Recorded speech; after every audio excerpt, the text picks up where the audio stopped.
Le rire clair de Caleb, c'est le plus beau souvenir d'Isabelle Ayotte, sa mère. Caleb est mort à 21 mois le 26 février dernier. J'avais fait une plainte parce que, pas nécessairement pour y taper sa tête le médecin, mais pour avoir des réponses. Le 25 février en après-midi, Isabelle Ayotte amène son fils au centre Paul Gilbert à Lévis.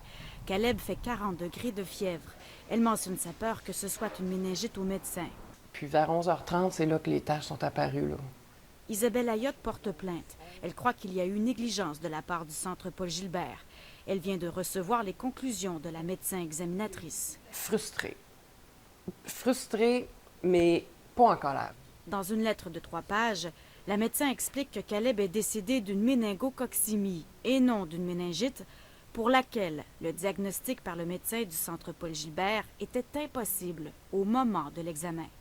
Une méningococcémie est une infection foudroyante de la circulation sanguine, fièvre, zone de saignement sous la peau.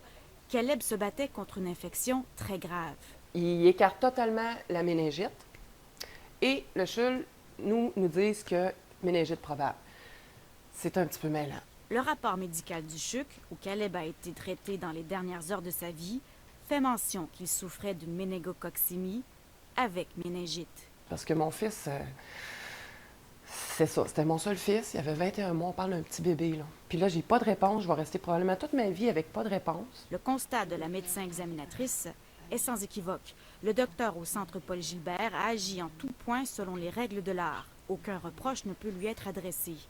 L'avocat Marc Boulanger défend des victimes d'erreurs médicales depuis 25 ans. Il ne voit pas de mauvaise foi dans cette lettre. Je suis convaincu là, qu'il y a il y a de l'empathie. Là. Moi, je suis habitué de lire des documents médicaux, des documents où il n'y en a Donc, pas. le Là. ton est bon. Moi, je pense que le ton est bon là-dedans. Là. Isabelle Ayotte ne croit pas pour l'instant contester les conclusions de la médecin examinatrice. Elle espère que le centre Paul Gilbert pourra lui fournir des explications qui l'aideront à calmer sa peine. Cathy Sonnet, Radio-Canada, Lévis.